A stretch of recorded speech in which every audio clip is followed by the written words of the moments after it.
my time, my grind. Promise I'ma do this right. Open eyes, see the sign. Now I give it all I got. This is not what you think. This is nowhere near a game to me. It's the air that I breathe in my wildest dreams. Seems out of reach and a little far from my grasp. Times past used to fall on my ass.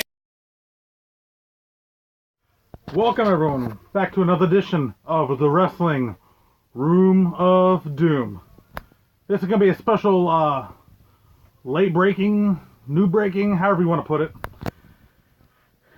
TNA Wrestling. There's my TNA banner.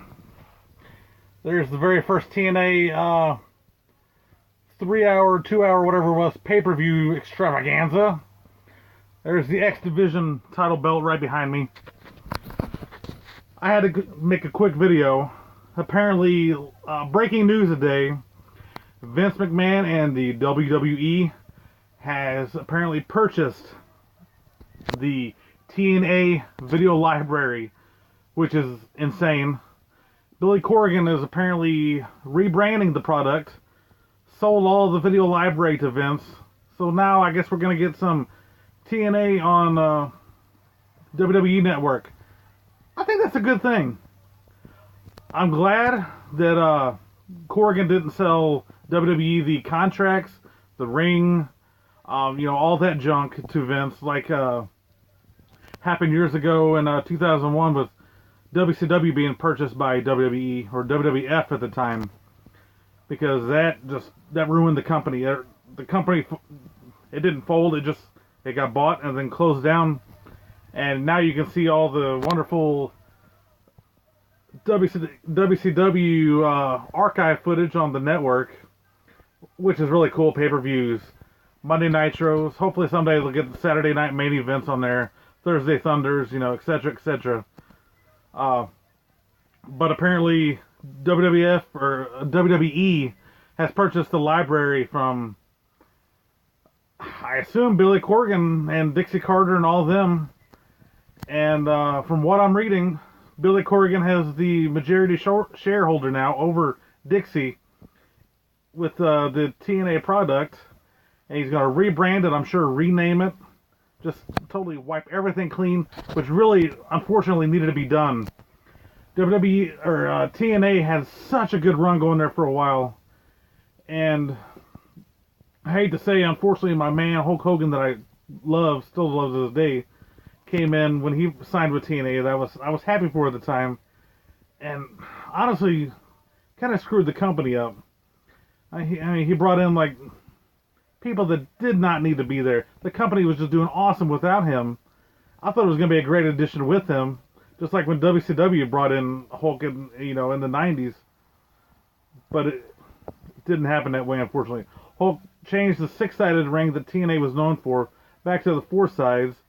Brought in old WWF talent that wasn't with the company anymore, like Val Venus and the Nasty Boys, and just odds and ends. I think maybe even Beefcake. I'm not even sure. Just odds and ends of these odd people that did not belong in the company. Killed the X Division. Just did a lot of wrong with the company, unfortunately. And I hate to speak bad about Hulk Hogan because I love Hulk Hogan. I'm a big Hulk fan. But him and Bischoff just killed the company, unfortunately. I still don't get it to this day. I even gave up on TNA. I stopped watching for quite a while. I mean, they've changed networks. They started off on the weekly pay-per-view, which I was a fan of. Such a fan, I even bought all of these. These are all the weekly TNA pay-per-views when they first started, the company first started. I ended up buying all these. And they're so fun to watch.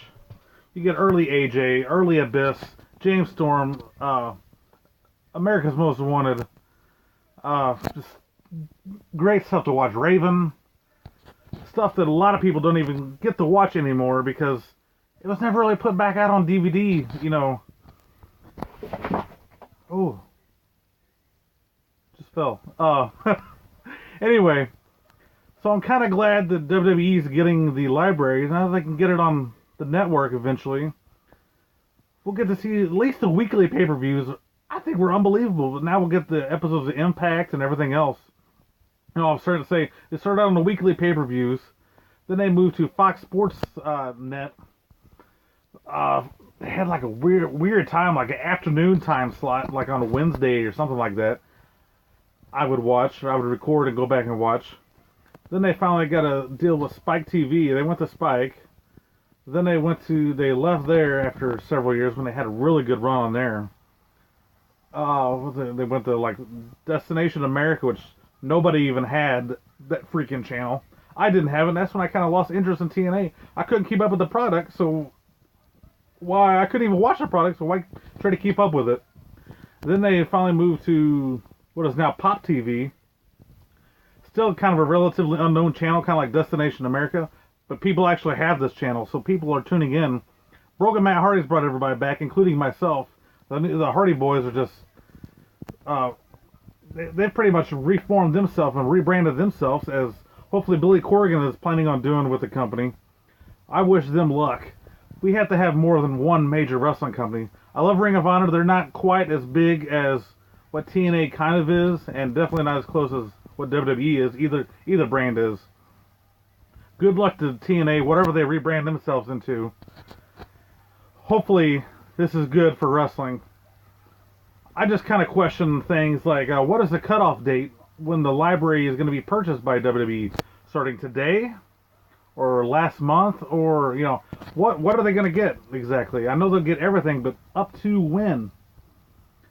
And now, since the company has all the TNA originals, like James Storm's, no, I guess James Storm's not there anymore. He kind of went back to TNA. The AJs, the Samoa Joes, the Bobby Roods, Eric Young just signed with me. Now they have great footage on those guys. They can go back and show great footage of those when they were champions and just running the place. I think it's a good thing Vince just bought the library. I'm so happy they didn't sell the whole company to him and screwed that place up like WCW just shot the pooper. But good luck to those guys. Talk to you guys later. Thanks for watching TNA.